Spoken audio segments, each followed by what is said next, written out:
Hello. I thought this was going to be my last histology video. We're going to look at the eye. And then I remembered how much anatomy is in the eye and thought if I try and do it all in one go, I'm going to hurt myself. So I'm going to break this into 3 videos. And today we will look at we'll look at the whole eye. I've got a section here with a whole eye on it. Don't know what animal it's come from.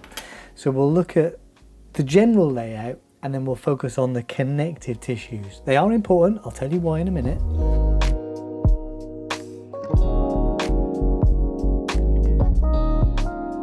Look, here we go. This is the section that I've got. See, look, there's a whole eye in section there. You can see the lens, you can see the cornea at the front, you can see the optic nerve. Got a whole eye there that I've got to try and fit in the microscope. Now, so the eye is an interesting problem anatomically, isn't it? If you're working with a camera, you know about the 3. You consider the sensitivity of the sensor to light or the film to light. You consider the aperture, the size of the hole that lets light in. The bigger the aperture, the more light comes in. The smaller the aperture, less light, but you tend to get a sharper image. And you consider shutter speed. Okay, with the eye we don't really have shutter speed, but the other 2 we do. The brain kind of does shutter speed in terms of how we perceive the world, and it's kind of at a fixed rate, I think. And then we've got other problems. Well, we need to make a transparent bit of the body. You need to make something transparent so the light can get in. And then you need to make some transparent structures that will focus the light onto the sensor, the retina. So that's a challenge. And then, so these are obviously going to be connective tissues. And then you need to make strong connective tissues that are going to form the shape of the eye, because the shape of the eye will affect how light is refracted as it passes through these surfaces and focuses the light on the retina, which means you need to make a tough connective tissue structure to form the eye, and you need to make bits of it transparent, and you need to maintain it and make sure that it doesn't change shape. Those are the bits we'll look at. We have some experience with this. We've looked at cartilage, and if you're going to make a transparent bit of tissue, well, you've got to take the blood vessels out, haven't you? Because blood vessels are, well, they'll introduce colour. And we've seen in cartilage that cartilage is also avascular, and we saw how fluids near the cartilage would be used for gases and nutrients and metabolites to diffuse in and out to the cells there. Same with the connective tissue cells in the transparent parts of the eye, right? We've got fluids on either side. We'll have a look. So we'll do the boring bits first. We'll have a general look around, an overview, and we'll do the outer parts, and then the connective tissues and blood vessels and stuff. Next week, tantalising. Next week we'll look at the lens, the ciliary body, the chambers, the iris, the pupil, that sort of thing. Then in the last video we'll look at the retina, because the retina is part of the central nervous system. It's so complex. We're going to need to, devote a little bit of time to it. Less is more. Bite-sized chunks, right? There we go. So we're looking at layers of the retina there, and you can see some pigment there, and you can see some connective tissue supporting it all. Here is the optic nerve. Oh my word, that's a whacking great big nerve. My objective lens here is 4 times magnification. I have 10 times to my eye. It'll be a bit different to you depending upon the size of the screen you're looking at, but this is the lowest power I've got, and look, that's a whacking great big nerve. As we go around, you can see those layers. So this is what we're going to talk about, these very discrete layers. And as we go around, okay, we're losing a bit of stain there, but we've got some folds. You can imagine that supporting the eye, cutting thin sections is very difficult, so we're going to get some folds. But this is the best section that I could find. Now here we're moving towards the anterior eye. We're seeing a lot more supportive tissue. This is the stuff we're going to look at today. Here, if I pop in there, that is the lens, or what's left of it. And that there is the ciliary body that the lens is suspended from. So here, anterior to the lens, that's the iris. We're seeing some pigment there. And here, we're looking at the cornea, the clear bit of the eye that the light passes through. So that's our overview. Oh, there's another fold there. But, okay, what are we interested in? What do we want to look at today? Well, the eye has three layers. The sclera, the uvea, and the retina, or the fibrous tunic, the vascular tunic, and the neural tunic, tunic meaning coat. Those are the three layers. The sclera, so that's the white of your eye, assuming you're a human watching this video and you have a white sclera. So the white sclera is the connective tissue forming the outer, forming the ball of the eye. It's white, it's opaque, you've got type 1 collagen fibres running in lots of different directions. You've got fibroblasts managing those type 1 collagen fibres, and you've got a little bit of elastin in there. And these fibres are running in all sorts of different directions, which is what's making them opaque, like the other connective tissues of the body. And you think about other connective tissues of the body, like tendons and ligaments and fascia, it looks white, right? So that's what we're seeing there, most of it. And the sclera then is covering the posterior 5/6 of the eye. So that fibrous tunic at the very anterior part is going to become the clear part, the cornea, and we'll have a look at that in a moment. But the sclera has a number of layers. Let's look at the sclera first. Can we see it? So most of it, so look, that's the outermost surface, that's where the tears are, that's the conjunctiva actually, which we'll come back to in a moment. There's the sclera. Then as we go deeper we start to see some pigmented layers we won't worry about right now. But the sclera then, the stroma makes up most of the sclera, and what we're looking at there then largely are, like I say, fibroblasts maintaining a collagenous tough matrix, and we can see a number of blood vessels in there. Now, that surface layer of cells there, the conjunctiva, which we'll come back to in a moment, the episclera is the layer of the sclera up against that, and then we have the stroma making up most of it, and then we have the suprachoroid lamina. Can you see how it changes? So we've got lots of fibres running in lots of different directions, and we seem to have this layer here which is particularly dense, and as we go around we can see that it's up against that pigmented layer. We're going to have a look at the choroid layer a bit later. So the suprachoroid layer is that well organised layer that's next to it. So those are the three layers of the sclera: the episclera, the stroma, and the suprachoroid layer. And in that suprachoroid layer we can see some melanocytes, we can see some pigmented cells there, right? Now the sclera is covered by the conjunctiva. So the conjunctiva is an epithelium, just like we find an epithelia everywhere, covering surfaces of the body, internal and external. And if we zoom in, I could see at that point already, but we can see that we've got a nice epithelium there, but we can see some mucus cells in there as well, some goblet cells. So the conjunctiva is protecting the sclera. It's the layer in contact with the outside world, and the tears on your eye are protecting the conjunctiva and stopping it from drying out, and the conjunctiva is contributing by also having cells in it that make mucus. And there are also some immune cells in here as well.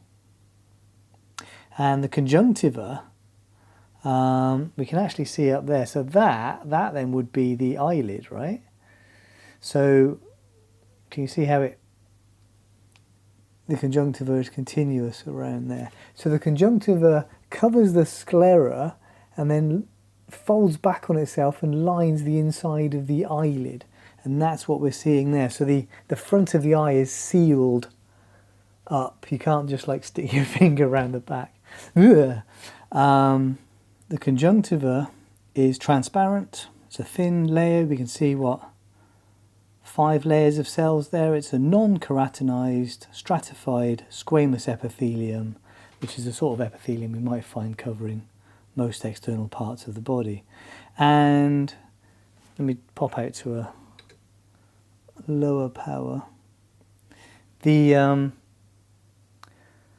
sclera is so tough that when the eye is filled with fluid, it's the sclera then that's determining the shape of the eye, and it's so tough that the extraocular muscles that move the eye insert into it.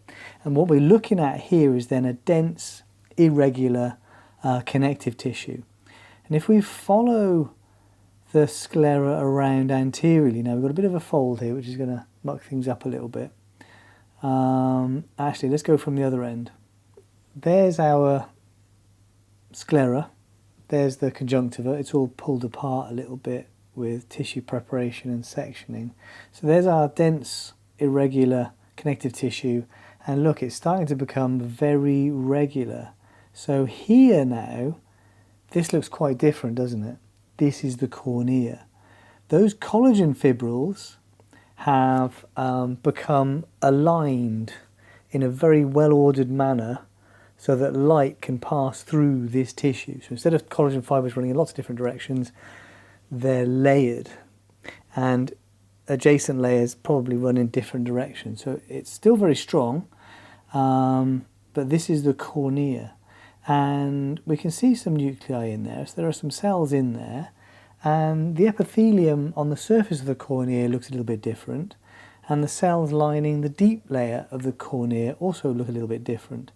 And so then on the outer surface of the cornea you have tears, and this is exposed to the air, so gases can diffuse and these cells can get the oxygen and get rid of the CO2 that they need.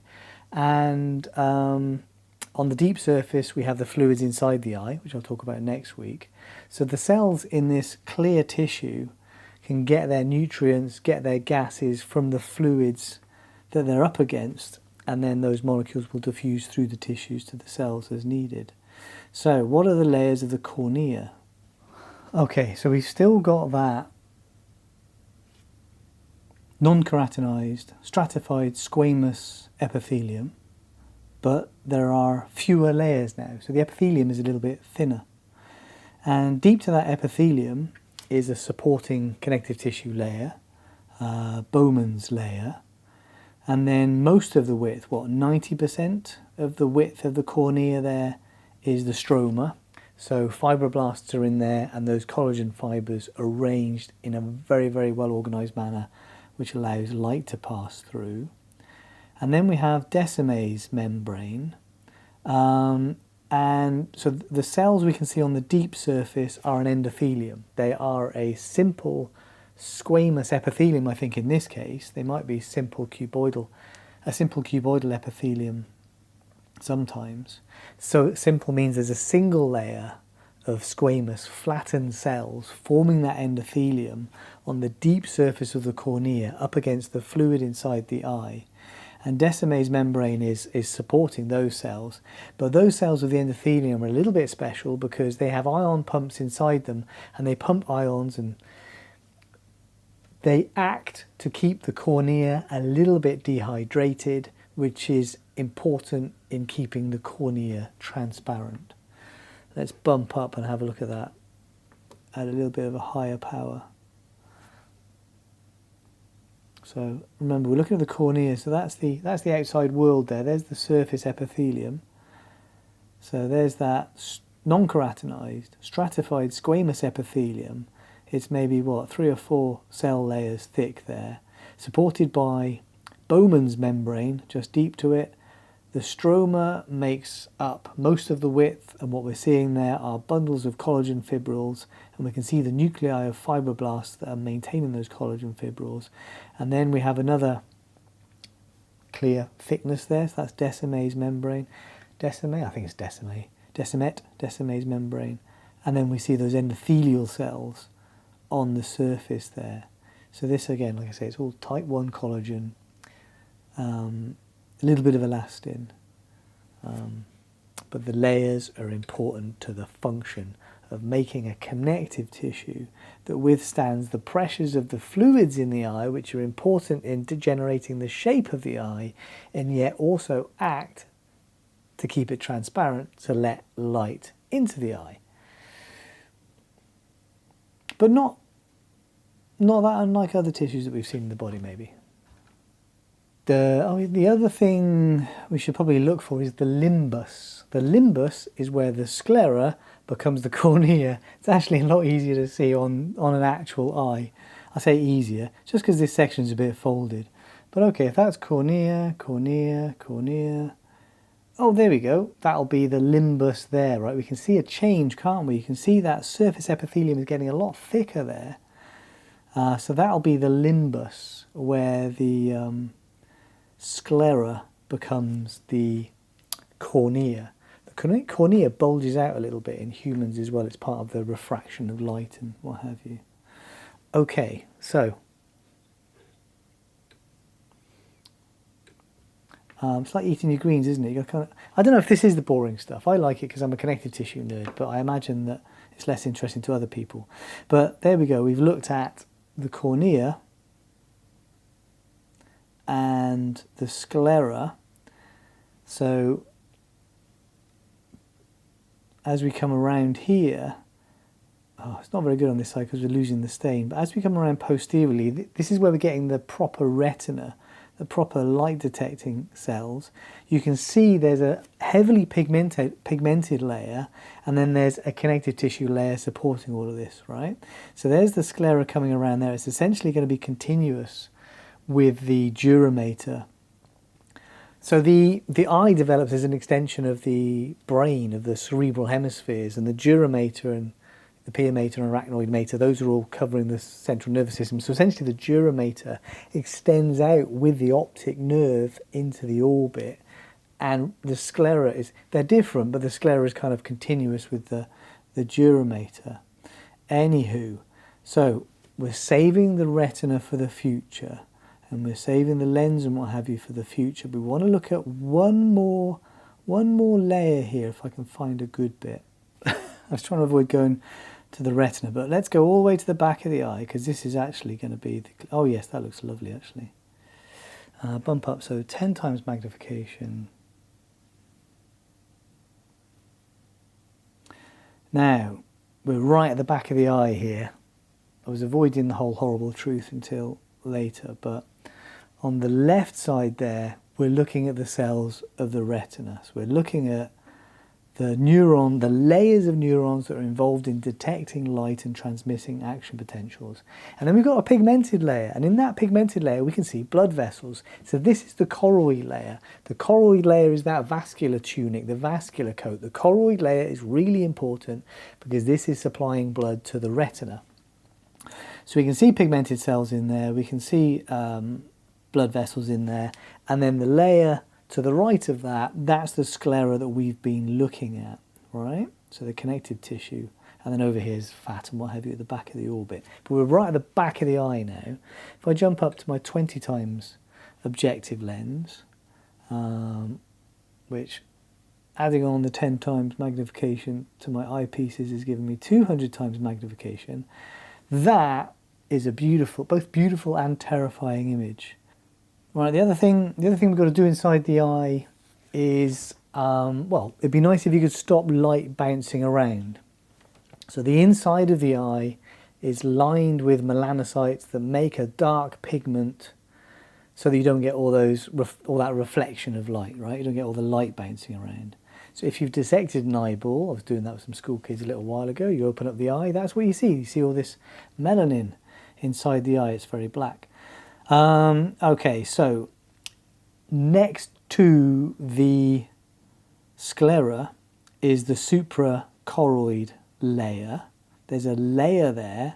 We can see some melanocytes in it. There's a layer right up against the sclera.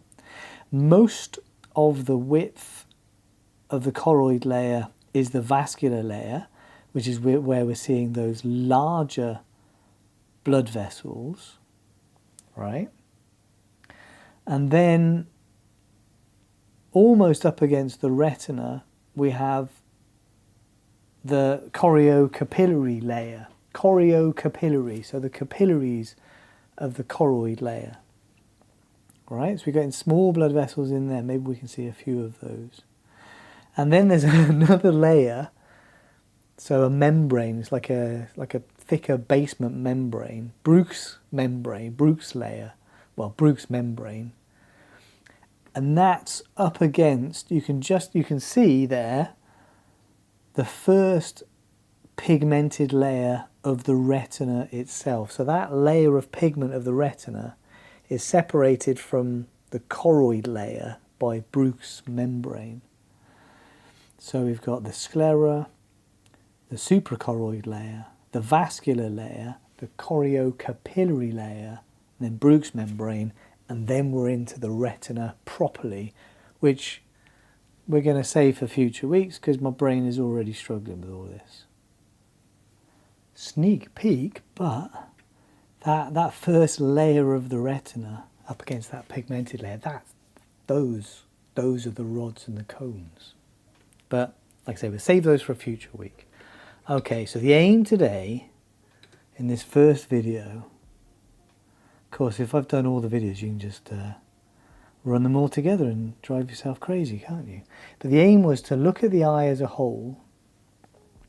So we wanted to look at, just get a general, this is my lowest power, you can see how big this is, and this is a small animal's eye. There's the lens, there's the iris, the gap in the middle there is the pupil, so anterior to that. There is the cornea. We talked about why the cornea is clear, how the cornea is clear, why it's structured like this. And we followed the cornea around to find the sclera, the whites of your eyes, right? Which is it's really folded, isn't it? Which is a very tough connective tissue layer that's important because it's withstanding the fluid pressures inside the eye, which is giving the eye its shape, and you need that shape to be perfect to be able to focus light on the retina, because the shape of the retina is determined by the connective tissue and the forces, right? What have you. So we talked about the layers of the sclera, and then we talked about that choroid layer that's so important because it's supplying blood to the retina, those cells in there.